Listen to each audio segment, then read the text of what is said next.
अरे फटी कमीज क्यों पहन रहे हो? जब जिंदगी फटेहाल हो तो सिली कमीज पहन के कौन सा भाग्य बदल जाएगा। सपने सिर्फ देखने भर से ही पूरे हो जाते तो दुनिया में कोई गरीब नहीं होता। कमीज दो, सिल देती हूँ। रहने तो ठीक है। फटी हुई कमीज पहनकर दुनिया में अपनी गरीबी का ढिंढोरा पिटोगे तो भी रहम की भीख नहीं मिलने वाली।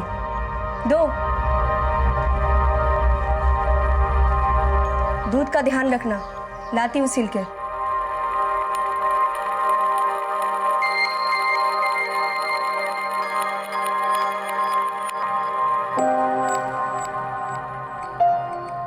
पापा, मैं गिट्टी खेल खेल के ना बोर हो गई हूँ। क्या आप मुझे नई साइकिल दिला सकते हो? तानिया को साइकिल चलाना अच्छा लगता है?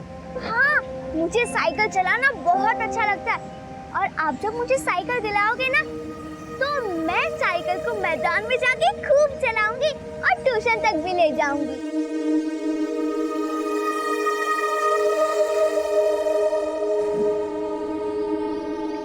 तानिया, गिट्टी खेल खेल के बोर हो गई ना? बेटा मुझे 2 दिन दे, मैं पक्का तेरे लिए साइकिल लेकर आऊंगा। God promise? God promise. अरे फिर से गॉड प्रॉमिस। गॉड प्रॉमिस नहीं, गॉड प्रॉमिस बोल। हाँ, तेरा गॉड प्रॉमिस। यहाँ दूध उबल के आधा हो गया और तुम बच्चे को झूठे सपने दिखा रहे हो। क्यों गरीबी में आटा गीला कर रहे हो? शारदा, तुम सिर्फ मुहावरे ही मारते रहना। तुम ये क्यों नहीं समझती हो कि आटे दाल की चिंता मुझे तुमसे ज्यादा है। नौकरी छोड़कर खुद घर पे बैठे हो और ताने मुझे दे रहे हो। तुमसे कुछ नहीं होता तो मुझे कह दो। सबका पेट भरने के लिए मैं भी दूसरों के यहाँ बर्तन मान सकती हूँ। कोठाई जाए छो। मम्मी, आप हमेशा पापा को डांटती क्यों रहती हो?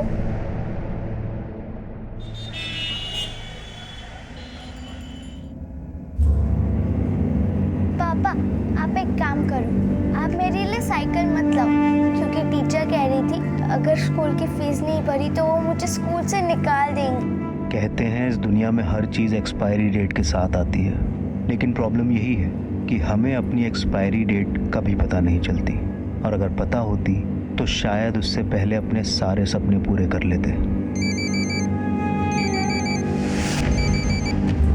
हेलो,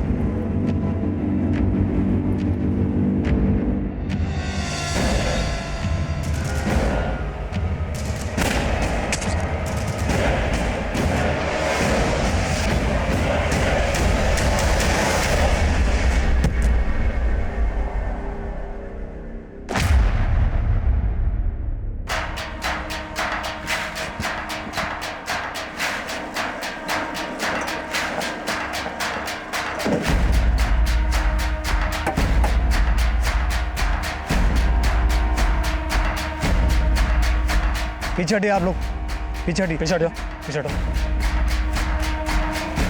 पीछे पीछे ले। इसकी जेबें चेक करो। सर, इसकी पॉकेट में मोबाइल और पैसे मिले हैं। 250 रुपये सर। मोबाइल भी है, पैसे भी हैं। इसका मतलब है लूट के इरादे से मर्डर नहीं हुआ। सर, इसकी पॉकेट में एनवेलप भी है। नेगेटिव्स?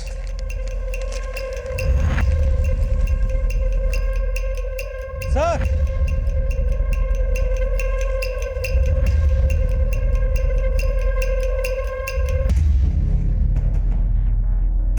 फोटो लो इसकी। सर, ये तो कोई एंटी गन लगती है। हेमंत, गन को बैलिस्टिक और बॉडी को पोस्टमार्टम के लिए भिजवाओ, और इसके फोन को ऑन करवा के देखो, शायद इसके घर वालों के नंबर इसमें फीड हो। Yes sir.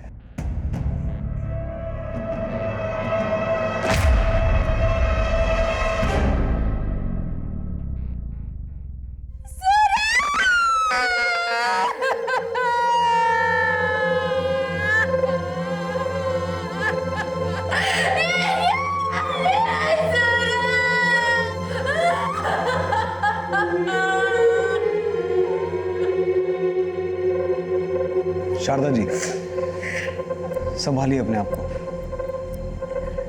मुझे ये बताइए कि आपके पति सूरज घर से कुछ बोल के गए थे कि कहाँ जाने वाले हैं? बोल कर गए थे कि अपने लिए नौकरी ढूंढने जा रहे हैं। कब से नौकरी ढूंढ रहे थे वो? करीब 1 महीने से। इसके पहले वो किराने की दुकान पर नौकरी करते थे। पर शारदा जी, कोई तो ऐसी वजह रही होगी जो आपके पति को इस तरह से मारा गया।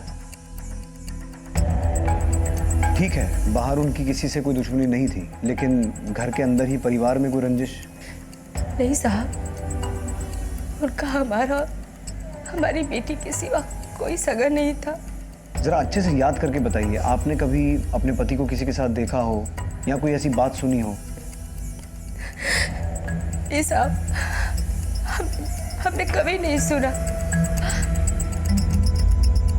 लेकिन हाँ, करीब 10 दिन पहले हम बाजार गए थे। वहां उन्होंने किसी को देखा था। उनसे उस बारे में पूछा, लेकिन उन्होंने मुझे कुछ भी नहीं बताया। तो आपको लगता है कि आपके पति की मौत की वजह वो शख्स हो सकता है जिसे वो उस दिन बोरियानगर में मिलने गए थे? शायद, क्योंकि उस दिन के बाद से वो और भी ज्यादा परेशान रहने लगे थे। लेकिन वो था कौन? जरा सा भी आइडिया है आपको?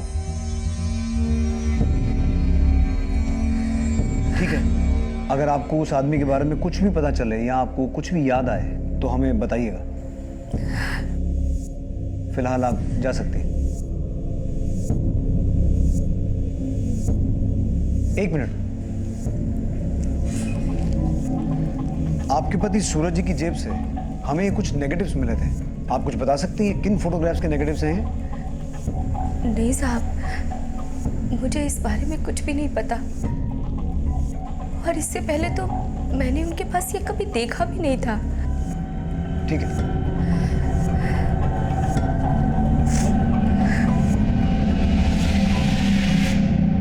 सर, रील कैमरा का ट्रेंड 8 से 10 साल पहले ही बंद हो गया था। फिर कोई नेगेटिव को संभाल के रखे, इसकी कोई ना कोई तो बड़ी वजह होगी।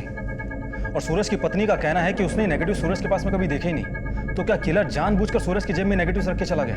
और क्राइम सीन पे गन का मिलना, सर सब कुछ सस्पिशियस लग रहा है। लेकिन विश्वास, फिलहाल तो सबसे बड़ा सवाल ये है कि एक मामूली सा गरीब आदमी जिसके पास खाने को भी लाले पड़े हुए थे, नौकरी नहीं थी, उसे कोई इतनी बेरहमी से क्यों और किस मकसद से मारेगा? सर, सूरज की बीवी ने डायरेक्ट शक किसी पे नहीं जताया, लेकिन वो कह रही थी कि सूरज के मर्डर से 10 दिन पहले सूरज किसी अनजान शख्स से मिला था। सर, कहीं कोई कहानी बनाकर तो नहीं चली गई? पर अगर कहानी बना भी रही है तो सामने तो आ ही जाएगी। तुम एक काम करो, फिलहाल इन नेगेटिव्स को डेवलप करवाओ और जैसे ही सूरज के कॉल रिकॉर्ड्स आते हैं उन्हें स्टडी करो। और सूरज के आस पड़ोस, वो जहाँ पहले नौकरी करता था, हर जगह अच्छे से पूछताछ करो। सर, ले करता धरता सूरज को खो चुका था। एक गरीब इंसान जो 2 वक्त की रोटी कमाने के लिए संघर्ष कर रहा था, आखिर वो किसकी ऐसी दुश्मनी का शिकार हुआ जिस पर गोली दाग दी गई? सर वो नेगेटिव्स डेवलप करवाए। सर, नेगेटिव से पता चला है कि फोटोज किसी पारसी औरत की शोक सभा के हैं। जिस औरत की शोक सभा है उसका नाम तो लिखा है बैकग्राउंड में, लेकिन लोगों से कवर्ड है। सर, ये फोटो 16 साल पहले खींची गई थी। ये देखिए सर। लेकिन सूरज की हत्या का 16 साल पहले की शोक सभा की फोटो से क्या कनेक्शन हो सकता है जिसके नेगेटिव्स उसकी जेब में थे? सर, ये तो कुछ भी नहीं है। क्राइम सीन पे जो गन हमें मिली थी वो 80 साल पुराने मॉडल की गन है। सर, ऐसी गन्स ब्रिटिश काल में बना करती थी। गन की बैलिस्टिक और पोस्टमार्टम रिपोर्ट का क्या स्टेटस है? सर, रिपोर्ट कल तक आ जाएंगे।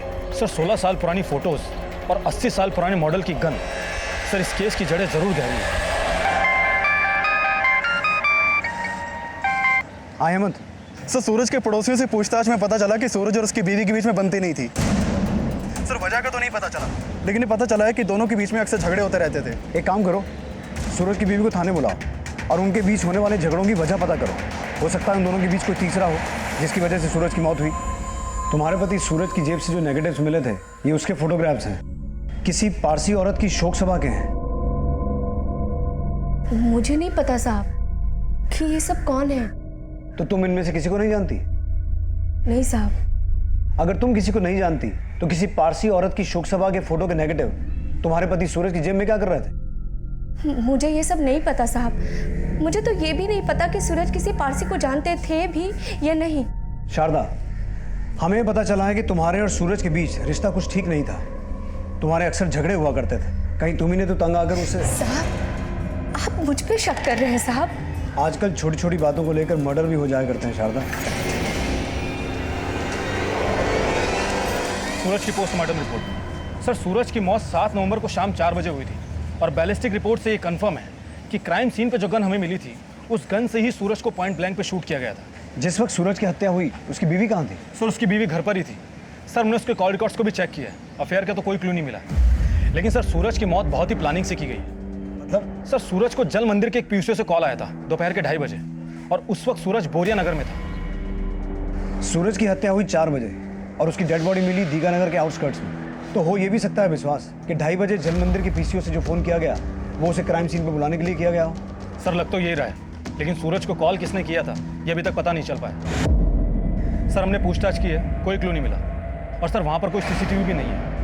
इसका मतलब है जो कोई भी था वो इतना अलर्ट था कि उसने मोबाइल का इस्तेमाल नहीं किया, और अगर वो सूरज की बीवी के टच में होगा तो मोबाइल कन्वर्सेशन अवॉइड करता होगा।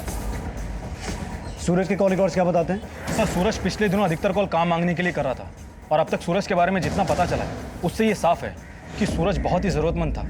सूरज के कॉल रिकॉर्ड्स में से किसी पारसी का नंबर मिला है? नहीं सर, और पूछताछ में भी ऐसा कुछ भी सामने नहीं आया कि सूरज किसी पारसी औरत को जानता भी था। लेकिन मैं कोलकाता की पारसी कम्युनिटीज़ के लोगों से पता लगवा रहा हूँ कि 16 साल पहले किस पारसी औरत की मौत हुई जिसकी शोक सभा के फोटोज़ के नेगेटिव हमें सूरज की जेब से मिले।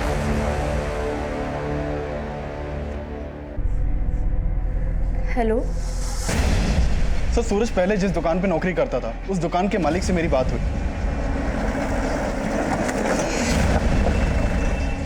देखिए सर, इससे पहले किसी ने कोई और स्टोरी सुना के मुझ पर शक जाहिर करे, मैं खुद बता देना चाहता हूँ।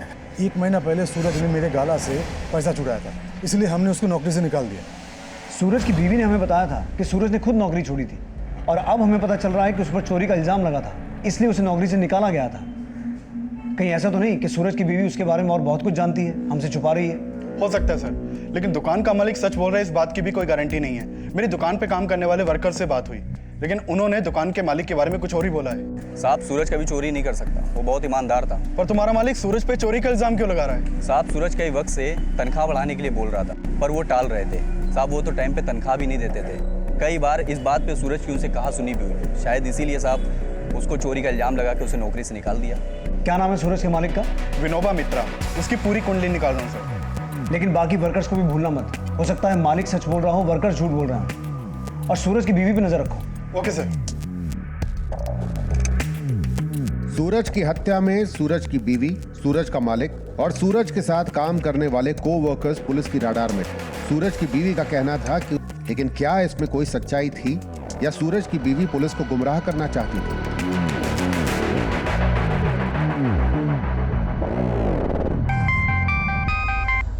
हाँ बोलो विश्वास। सर, सूरज की जेब से जिस शोक सभा के फोटोज़ के नेगेटिव हमें मिले थे वो शोक सभा 16 साल पहले कोलकाता के बंसद्रोणी में रहने वाली लेट नवरोज ईरानी के लिए रखी गई थी। सर, नवरोज ईरानी का 16 साल पहले मर्डर हुआ था। व्हाट? नवरोज ईरानी का मर्डर हुआ था?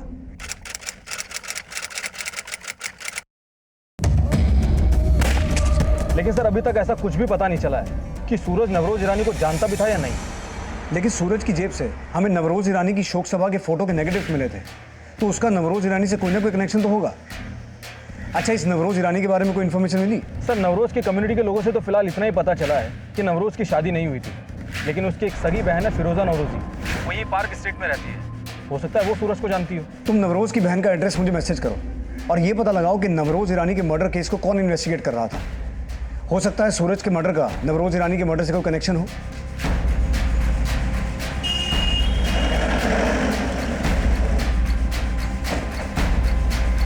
फिरोजा मैडम है?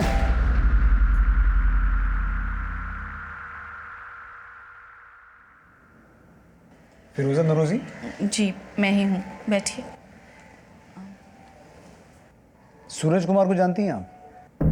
मैं किसी सूरज कुमार को नहीं जानती। आप नहीं जानती तो शायद आपकी बहन नवरोज ईरानी जानती हो। नवरोज, उसको गुजरे हुए तो 16 साल हो गए हैं। अब वो किसको जानती थी किसको नहीं, इसका पता मुझे कैसे हो सकता है?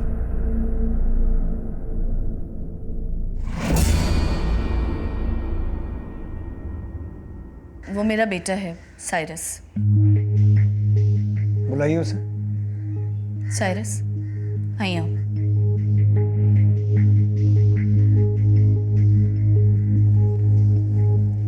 साइरस, हम दरअसल ये जानना चाहते थे कि आप या आपकी मदर किसी सूरज कुमार को जानते हैं?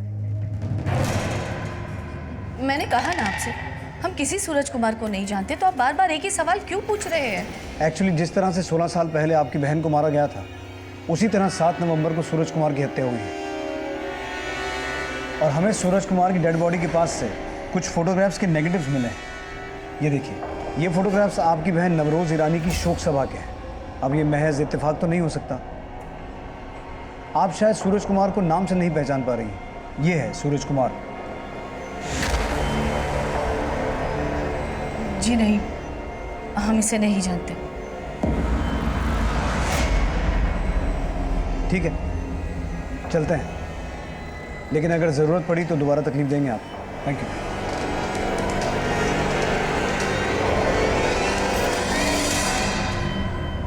नवरोज आंटी के शोक सभा के फोटोज उस आदमी के पास कैसे पहुंचे? अब वो सब मुझे कैसे मालूम होगा? और तू बोल, आ चक्कर शू छे?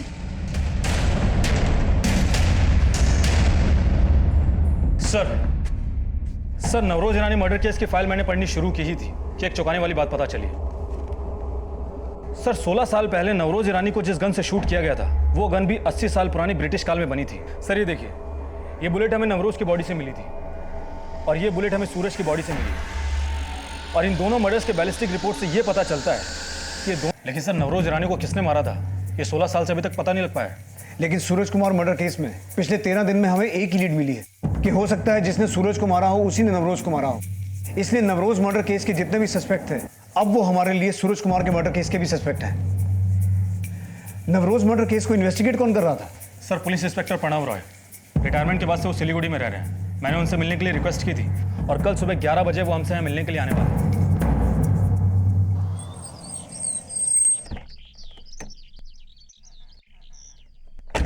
सूरज, शारदा, नवरोज ईरानी मर्डर इन्वेस्टिगेशन के दौरान ये दोनों नाम कभी सामने आए नहीं। आई एम ऑल्सो सरप्राइज्ड कि सूरज का भी उसी गन से मर्डर हुआ 16 साल पहले जिस गन से नवरोज ईरानी का मर्डर हुआ था। सर माना कि नवरोज ईरानी केस सॉल्व नहीं हो पाया, पर आपकी गट फीलिंग क्या कहती है? नवरोज को किसने मारा होगा? हमारा पहला सस्पेक्ट था साइरस नवरोजी। साइरस नवरोजी, नवरोज का भांजा? Yes, and the motive was Navroz Irani की प्रॉपर्टी। साइरस एक दूसरे फ्रॉड केस में भी सस्पेक्ट था। एक्चुअली उसने एक चिटफंड कंपनी खोल रखी थी और लोगों से काफी पैसे वसूल लिए थे कंपनी के बिहाफ पे। पैसा लौटाने का बहुत प्रेशर था उसके ऊपर और नवरोज के मर्डर के बाद उसने नवरोज की प्रॉपर्टी पर क्लेम किया और नवरोज का घर 87 लाख रुपए में बेच दिया। इस केस में हमने उसे अरेस्ट भी किया था, बट उसके खिलाफ कोई एविडेंस ना होने की वजह से कोर्ट ने उसे रिलीज कर दिया। But I strongly doubt that boy was clean. Cyrus के अलावा और कोई सस्पेक्ट? हमें बहुत स्ट्रांगली लग रहा था कि नवरोज मर्डर में जगत राय का हाथ हो सकता है। जगत राय जो एमएलए हैं? हाँ, नवरोज ईरानी जिस कंपनी में सेक्रेटरी थी, उस वक्त जगत राय वहां के वर्कर्स यूनियन का लीडर था और उसने कंपनी में स्ट्राइक करवा दी थी। इसको लेकर नवरोज और जगत राय में काफी झगड़ा हुआ था। आप लोग अंदर नहीं जा सकते। हमें एमडी विनोद साय से मिलना है अभी। वो आज ऑफिस नहीं आए हैं। तुम बोलोगे और हम मान लेंगे। यहाँ तमाशा मत करो, जस्ट लीव। और नहीं गए तो? I said leave, so leave. अपनी औकात में रहना, समझी तू? जगत राय ने थप्पड़ ही नहीं मारा, जान से मारने की धमकी भी दी नवरोज को। और इस मैटर में नवरोज ने केस फाइल कर दिया जगत राय के खिलाफ। जेल से छूटने के 3 महीने बाद नवरोज का मर्डर हुआ और यही वजह थी कि जगत राय हमारे रडार में आया, बट उसके खिलाफ कोई एविडेंस नहीं था। सर नवरोज का जब मर्डर हुआ था तब वो 40 साल की थी और सूरज तब 16 साल का था। सर ऐसा भी तो हो सकता है कि नवरोज ईरानी को किसी कॉन्ट्रैक्ट किलर ने मारा हो। तो आपकी इन्वेस्टिगेशन के दौरान ऐसी कोई ट्रेल सामने आई थी जिससे ये पता चले कि वो गन कहां से खरीदी गई है? हमने उस टाइम के तमाम हिस्ट्री शीटर्स और इलीगल आर्म डीलर्स को भी राउंड अप किया था, लेकिन उस गन से रिलेटेड हमें कोई लीड नहीं मिली थी। इवन हमने तमाम वेस्ट बंगाल के रॉयल फैमिली से भी पूछताछ की जिनके पास ब्रिटिश एरा की गन होने की संभावना हो सकती थी, लेकिन उस मामले में मैंने कुछ हाथ लगा नहीं। सर अपने खबरियों के नेटवर्क से भी उस गन से रिलेटेड कोई क्लू नहीं मिला है। विश्वास, ये गन 16 साल पहले एक मर्डर में इस्तेमाल हुई और वही गन 16 साल बाद एक दूसरे मर्डर में इस्तेमाल हुई। तो इस बात की भी पूरी पॉसिबिलिटी है कि इन 16 सालों के दौरान और कई मर्डर्स में इस गन का इस्तेमाल किया गया हो। एक काम करो, पिछले 16 सालों में जितने भी मर्डर्स गोली मार के हुए हैं उन सबकी बैलिस्टिक रिपोर्ट चेक करो। सर, जगत राय और साइरस, ये दोनों नवरोज ईरानी मर्डर केस के प्राइम सस्पेक्ट थे। हो सकता है इन दोनों का भी इस गन के साथ कोई कनेक्शन हो, और हमें यह भी पता लगाना है कि इन दोनों का सूरज कुमार के मर्डर से क्या कनेक्शन हो सकता है। और नवरोज ईरानी की शोक सभा में ये जितने भी लोग हैं, इन सबका कनेक्शन भी सूरज कुमार के साथ हो सकता है। इन सबको आइडेंटिफाई करो और सभी से पूछताछ करो। सर, जिस कंपनी में नवरोज मैम सेक्रेटरी थी, वहीं मैं सेल्स एग्जीक्यूटिव था। हमको हमेशा लगा कि नवरोज ईरानी का मर्डर जगत राय ने किया था। वो बहुत पावरफुल लोगों को जानता था और उन्हीं का बदौलत वो यूनियन लीडर से एमएलए बन गया। लेकिन नवरोज मैम बहुत डेयरिंग लेडी थी। वो सच और सही के लिए किसी से भी लड़ जाती थी। पढ़ लिया? ये मांगे हैं मेरे मजदूरों की। एमडी को बोलो ये मांगे पूरी नहीं हुई तो हड़ताल कभी खत्म नहीं होगी। ये मांगे वर्कर्स की नहीं है। तुम उन्हें डरा धमका के उनके और कंपनी के बीच में डिस्प्यूट क्रिएट कर रहे हो। I will expose you very soon. और नवरोज मैम ने जगत राय को जेल करवा दी। उसके बाद वो दोबारा कभी यूनियन लीडर नहीं बना। इसी वजह से जगत राय ने नवरोज मैम को खत्म कराया होगा। इस फोटो को ध्यान से देखो। इस आदमी का नाम सूरज है। इस आदमी को तुमने नवरोज मैडम के साथ में देखा था? नहीं सर।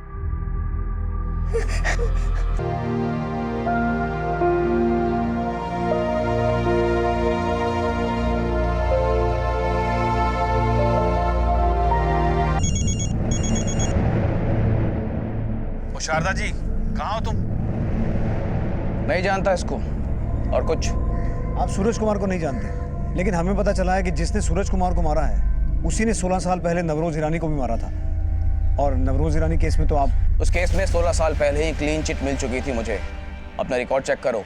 सर, फिलहाल तो हम सूरज कुमार का मर्डर केस सॉल्व कर रहे हैं, और अगर हमें ये पता चला कि इस मर्डर में भी आपका हाथ है तो आपके खिलाफ 2 मर्डर केसेस... इंस्पेक्टर, मिलने का समय दिया है तो अपनी लिमिट मत क्रॉस करो।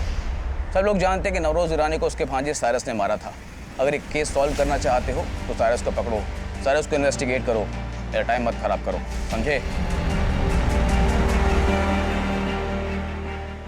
ओ खुदाई, बहुत बुरे हैं हम। रोज एक नया पाप करते हैं। हमें हमारे गुनाहों की माफ़ी दो।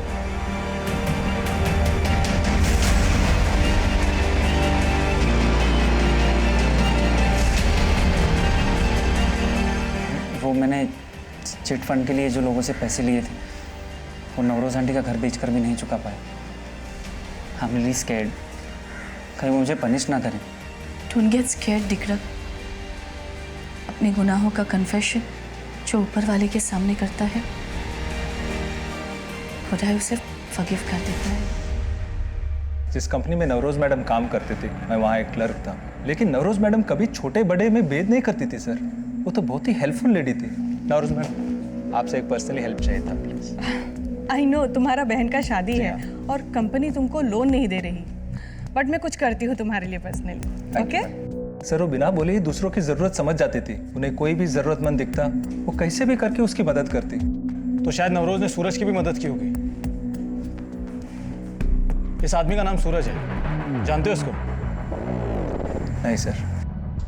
शारदा जी, मैं जानती हूँ आपके पति के साथ बहुत बुरा हुआ है, लेकिन अगर स्कूल वालों ने तानिया का नाम काट दिया तो मैं कुछ नहीं कर पाऊंगी। आपने स्कूल की फीस नहीं भरी, लेकिन आप मेरी ट्यूशन फीस तो दे ही सकती हैं। लेकिन मैडम जी, अगर मेरे पास पैसे होते तो मैं आपसे यूँ विनती क्यों करती?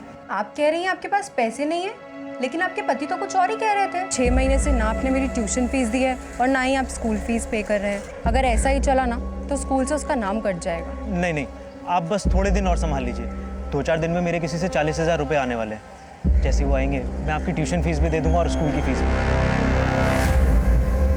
लेकिन मैडम जी, उन्होंने तो मुझे ये बात बताई ही नहीं कि कोई उन्हें 40,000 रुपये देने वाला था। मुझे लगता है शायद सूरज ने सेठ जी से 40,000 मांगे हो। वैसे भी वो कभी किसी को पूरी तनख्वाह नहीं देते थे। हो सकता है पैसे काट काट के उन्होंने सूरज के 40,000 अपने पास जमा कर लिए हो। अच्छा ठीक है, तुम उस पर नजर बनाए रखो। सर, सूरज पहले जिस दुकान पे नौकरी करता था, उस दुकान पे अभी भी सूरज की बीवी गई और उसने दुकान के मालिक से काफी झगड़ा किया।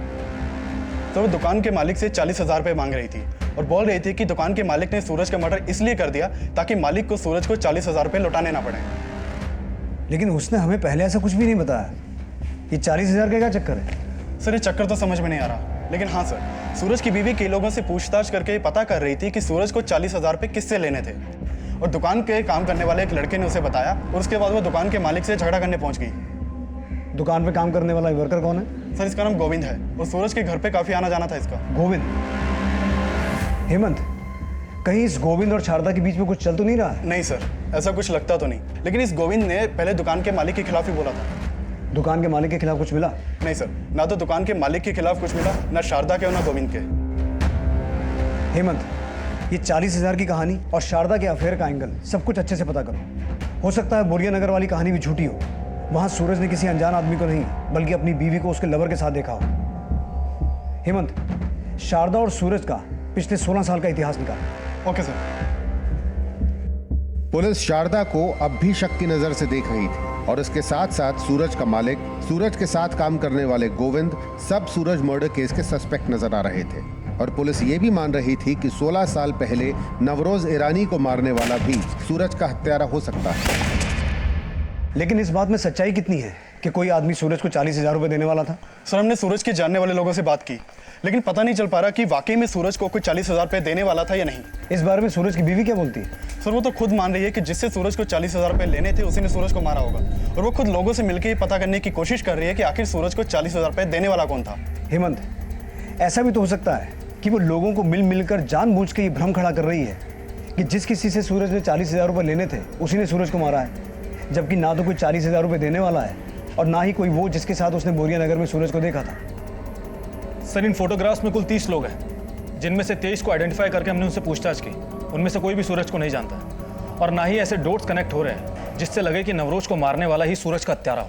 जो नवरोज की हत्या के 16 साल बाद भी पकड़ा नहीं गया, वो इतनी आसानी से हाथ नहीं आएगा। बाकी बचे 7 लोगों को भी आइडेंटिफाई करो, फिर देखते हैं इन दोनों केसेस का आपस में क्या कनेक्शन है।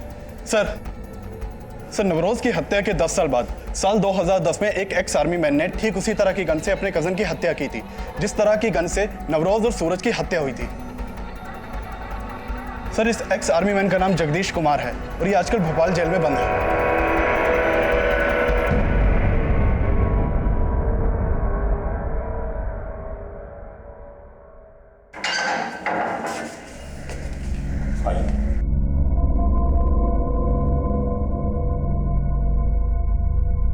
ऑफिसर, अगर मैं अपने चचेरे भाई को नहीं मारता तो वो मुझे मार देता। मुझे उसे मारने का कोई अफसोस नहीं। देखिए, हम आपसे सिर्फ इतना जानना चाहते हैं कि आपने जिस गन से अपने भाई को मारा था वो गन ब्रिटिश काल की बनी हुई थी। आपको वो गन मिली कहाँ से? असलम ने दी थी वो गन मुझे। असलम? कहाँ मिलेगा ये असलम?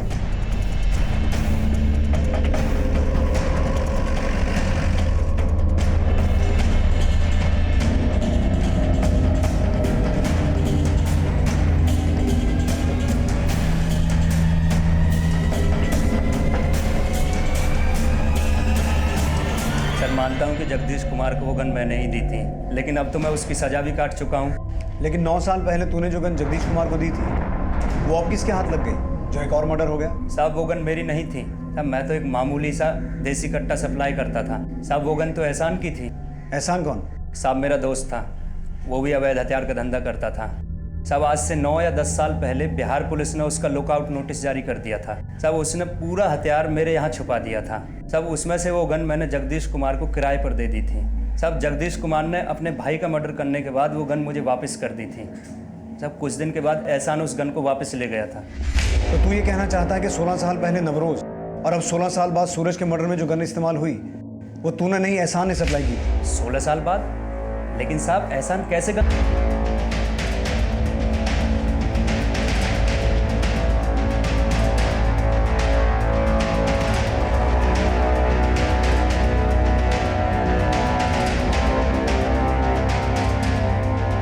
एक हिस्ट्री शीटर ने नवरोज की शोक सभा अटेंड की, और उसके साथ वो आदमी खड़ा है जो नवरोज मर्डर केस का प्राइम सस्पेक्ट है।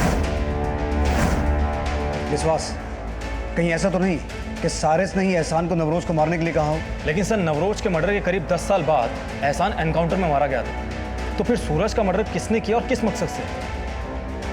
ये तो अब सारिस ही बताएगा। फिलहाल तुम उस पुलिस टीम से मिलो जिन्होंने एहसान का एनकाउंटर किया था। शायद उनसे हमें यह पता चले कि एहसान ने असलम से वो गन वापस लेने के बाद किसको दी थी जिससे सूरज को मारा गया था। सर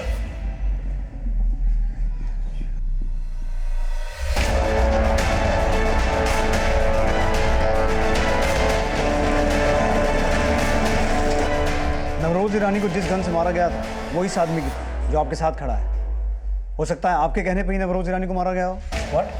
ये आदमी मेरे साथ खड़ा है तो आप कुछ भी बोलेंगे? हमें तो ये भी नहीं पता कि इसका नाम एहसान था।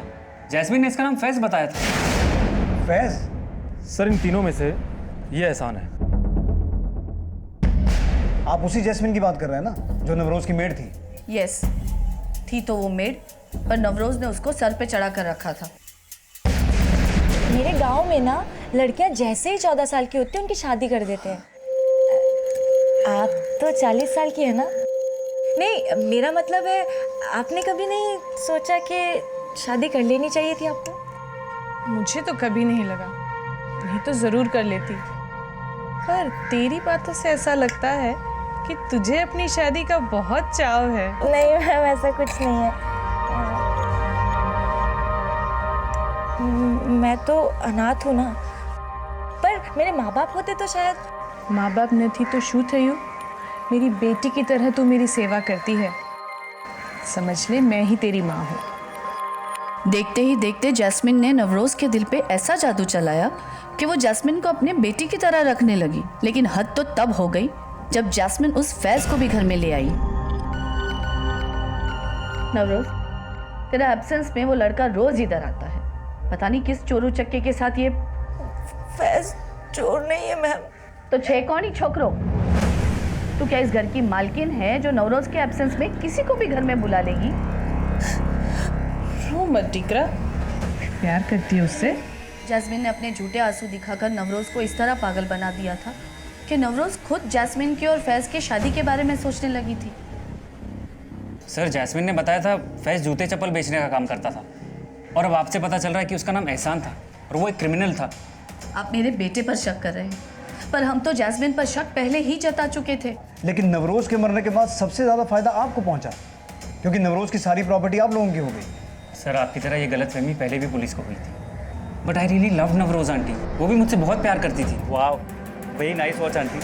आपने मुझे घड़ी गिफ्ट किए ना, अब देखना मेरा टाइम ज़रूर चेंज होगा, मेरी कंपनी का सारा लॉस कवर हो जाएगा। Thank you aunty. सर, मैं नवरोज आंटी को सपने में भी मारने की नहीं सोच सकता, वो भी प्रॉपर्टी के लिए। नवरोज के प्रॉपर्टी के लीगल नॉमिनीज हम ही थे, पर उसे जैस्मिन की असलियत मालूम नहीं थी, इसीलिए उसने अपनी लाइफ इंश्योरेंस पॉलिसी का नॉमिनी जैस्मिन को कर दिया। ये तो शुक्र है कि उसने कोई विल नहीं बनाई, नहीं तो उसमें भी जैस्मिन का नाम डाल देती। सर, एहसान का एनकाउंटर करने वाली बिहार पुलिस टीम से हमने बात की, लेकिन उनसे हमें एहसान की गन से रिलेटेड कोई क्लू नहीं मिला है। लेकिन उनका कहना है कि 6 साल पहले एहसान और उसके साथियों का एनकाउंटर करने के बाद एहसान की बीवी जैस्मिन ने ही एहसान की बॉडी के लिए क्लेम किया था, और तब वो प्रेग्नेंट थी। विश्वास, सारिस और नवरोज की बहन फिरोजा एहसान और जैस्मिन पर शक जता रहे हैं। अगर सारिस ने एहसान से नवरोज को मरवाया होगा तो इस बात के कितने चांसेस हैं कि एहसान के एनकाउंटर के बाद जैस्मिन ने सूरज को मरवाया हो? सर, साइरस ने पहले भी जैस्मिन को एक्यूज बनाने में कोई कसर नहीं छोड़ी थी, तो हो सकता है कि वो अभी वही गेम खेल रहा हो। लेकिन जैस्मिन ने एहसान और फैज को अपना पति बना लिया था, तो हो सकता है कि अब जैस्मिन एहसान का गैर कानूनी धंधा संभाल रही हो। आजकल रहती कहाँ है जैस्मिन? सर, बिहार पुलिस ने पटना का एड्रेस दिया है। एहसान के एनकाउंटर तक वो पटना में किराए पर रह रही थी, पर एनकाउंटर से पहले एहसान का भी वहाँ आना जाना होता था।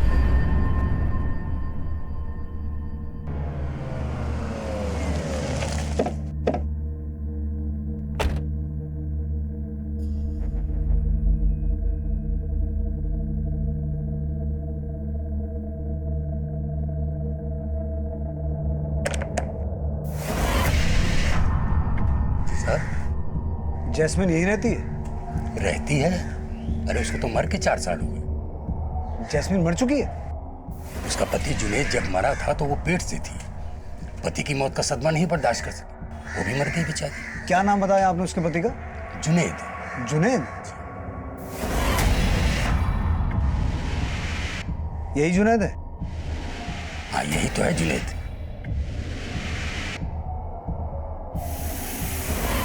सर, ये बात तो साफ है, जैस्मिन नवरोज के इंश्योरेंस पॉलिसी की नॉमिनी थी, भले उसे इंश्योरेंस का पैसा ना मिला। सर, ये भी तो हो सकता है कि जैस्मिन का जो पति था फैज उर्फ जुनेद उर्फ एहसान ने ही नवरोज का मर्डर करवाया हो, क्योंकि नवरोज का मर्डर जिस गन से हुआ था वो एहसान की थी, और एहसान का तो खुद का एनकाउंटर हुआ है। फिर सूरज का मर्डर एहसान की गन से किसने और किस मोटिव से किया होगा? सर, कहीं ऐसा तो नहीं कि सूरज का हत्यारा नवरोज के मर्डर से कोई ताल्लुक ही ना रखता हो? लेकिन वो एहसान की गन से तो ताल्लुक रखता होगा। जब नवरोज ईरानी को मारा गया था तो उसमें 2 लोग शामिल थे। मान लो एक एहसान था, दूसरा कौन था? एहसान ने पहली बार अपनी गन असलम के पास छुपाई थी। सर हमने असलम को अच्छे से खंगाल लिया, उसके खिलाफ कुछ भी नहीं मिला। लेकिन ऐसा भी तो हो सकता है विश्वास कि असलम जैसा ही एहसान का कोई दूसरा साथी हो, क्योंकि जब एहसान का इनकाउंटर हुआ था उसके पास वो गन नहीं थी। हो सकता है उसने वो गन अपने किसी दूसरे साथी को दी हो। इस एहसान का पूरा क्रिमिनल बैकग्राउंड खंगालो, कोई ना कोई ऐसा जरूर मिलेगा जिसका सूरज के मर्डर से कोई कनेक्शन है।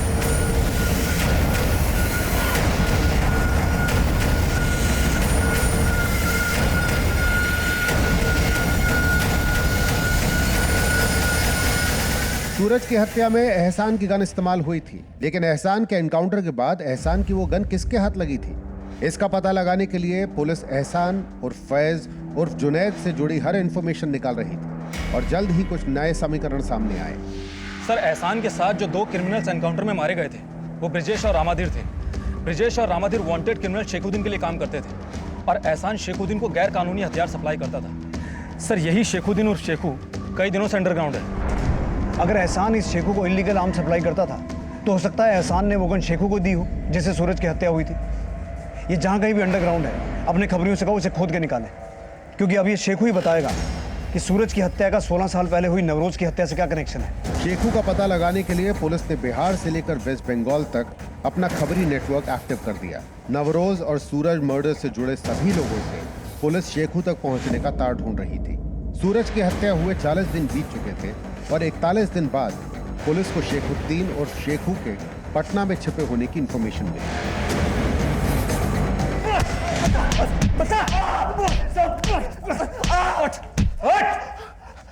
बोल, तूने मारा ना सूरज को? हाँ साहब, मैंने मारा सूरज को। क्यों मारा था? साहब मुझे अहमद भाई ने बोला था। अहमद कौन?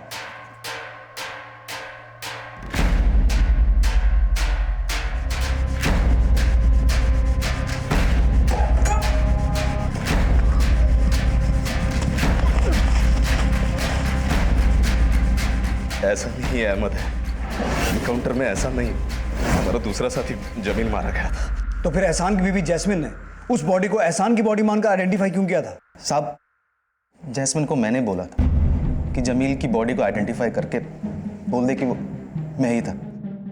तो जैस्मिन ने नवरोज की इंश्योरेंस पॉलिसी क्लेम करने के लिए तुझसे बोल के नवरोज को मरवाया? नहीं साहब, जैस्मिन को इस बारे में कुछ नहीं पता था। जैस्मिन को मैंने झूठ बोला था कि साइरस मुझे नवरोज मर्डर केस में फंसवा सकता है, तो इसलिए जमील की बॉडी को आइडेंटिफाई करके बोल दे कि वो मैं ही हूँ। साहब जैस्मिन को तो ये भी नहीं पता था कि नवरोज को मैंने मरवाया था। सब एहसान के कहने पे मैंने ही नवरोज को मारा था। तेरे साथ एक और भी तो था, वो कौन था? वो सूरज था साहब। सूरज? शेखू मेरे गांव का था, वही सूरज को अपने साथ लाया था। बोला था ज़रूरतमंद है, पैसे के लिए कुछ भी करेगा। मैंने दोनों को उस मर्डर के लिए 50-50 हज़ार रुपये देने का कहा था। अरे ये तो 10,000 है। एहसान ने सूरज को सिर्फ 10,000 दिया था। सूरज इस बात से दुखी था ही था, लेकिन उससे ज़्यादा उसे नवरोज के मर्डर का पछतावा हो रहा था। उसका दिल कांप गया था उस मर्डर के बाद। बोला आगे कभी गलत काम नहीं करेगा। लेकिन 2.5 महीने पहले सूरज ने मुझे बोरिया नगर में देख लिया था। ये पकड़ो, मैं आ रहा हूँ 1 मिनट। सूरज!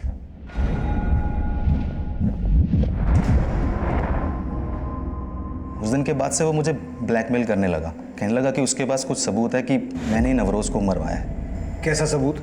सब वो मुझे नहीं मालूम, लेकिन कह रहा था कि जिस लिफाफे में मैंने उसे 10,000 दिए थे उसमें गलती से मैंने कुछ ऐसा छोड़ दिया कि वो मुझ पे भारी पड़ सकता है।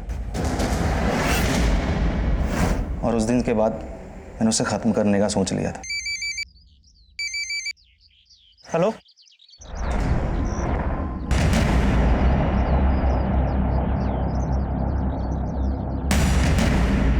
शेखू! ए सूरज! सर एहसान ने बोला था कि उसने सूरज को इसी एनवलप में 10,000 रुपये दिए थे और इसी एनवलप में हमें ये नेगेटिव्स मिले। और शायद इन्हीं नेगेटिव्स को सबूत बताकर सूरज एहसान को 40,000 रुपये के लिए ब्लैकमेल कर रहा था। और इन्हीं नेगेटिव्स की मदद से हमने 16 साल पुराना नवरोज मर्डर केस भी क्रैक कर लिया। सूरज ने नवरोज की हत्या के बाद अपराध को अलविदा कहने का निश्चय तो कर लिया था, लेकिन जब उसकी ज़रूरतों ने उसे 16 साल बाद उस मर्डर कॉन्ट्रैक्ट के बाकी बचे 40,000 रुपये वसूलने की मृग तृष्णा दी, तो बदले में उसे सिर्फ मौत मिली। माना सुबह का भूला अगर शाम को घर वापस आ जाए तो उसे भूला नहीं कहते, लेकिन इरादा कमजोर हो और इंसान इम्तिहान देने से डरता हो तो उसका किया उसे कभी नहीं बख्शता, और हमारा किया हमारे अपनों को भी भुगतना पड़ता।